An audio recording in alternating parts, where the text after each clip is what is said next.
shocking new details about the major security failures in New Orleans and why police didn't do more to prevent this kind of attack.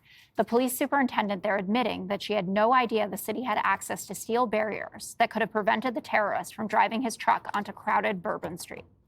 Yellow, what we call archers, and they're along the sidewalk.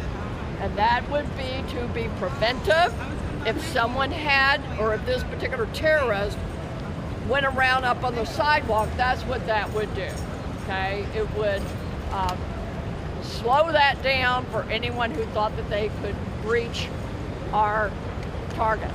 The yellow archers, where do they come from? Actually, we have them. I didn't know about them, but we have them. God help us. God help us. The 700-pound steel barriers that the city has had since 2017 just got installed yesterday before Bourbon Street reopened. They are designed to stop over 5,000-pound trucks going 60 miles per hour. But it turns out the CEO of that company that makes them says that the barriers are still not being used correctly, saying, quote, not only did they not know they had them, they didn't even know how to describe them. And even now, in the pictures I've seen, the barriers aren't even set up properly because the wheels are still down. And despite not using these preventative barricades, the superintendent is still refusing to take the blame. Are you upset that you didn't know about those archers, something that would have prevented? It's not a matter of being upset. This is not a matter of pointing blame anywhere. We have this, we're going to implement it, and end of story.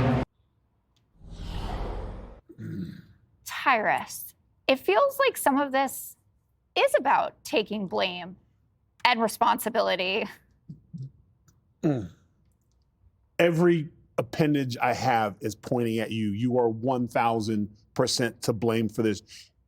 This is the problem with, she refuses, they just want to pass the buck. It's not on me. I didn't know that. You're you're the head of the police. You're the one who's supposed to keep everyone safe. It's New Year's Eve in New Orleans, and you don't think the plan that you put in place that, quote, the terrorists just beat was not to put the barriers in? This is when you say this is on me, and you resign because people's lives are changed. For 14 people aren't coming home. 35 or 37 or whatever, lives will never be the same again. And people who barely miss getting hurt, people who witness, people who watch people's body parts being picked up off the streets. And your answer is, I didn't know we had them?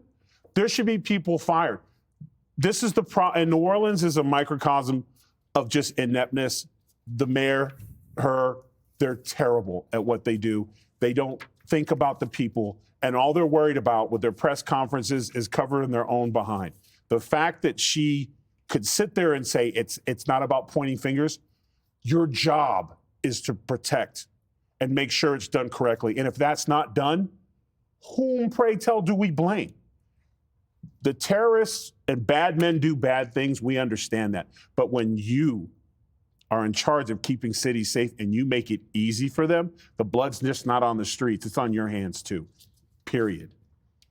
Judge, we've been noticing this over the last couple of days, the stark contrast between how the New Orleans team is handling this versus Las Vegas, which seems to be an incredible example of competency and togetherness. Can you reflect on the dichotomy? And, you know, that's what I went off on yesterday. I mean, you have one... One second. We've got President Biden hosts a Medal of Honor ceremony. Let's watch.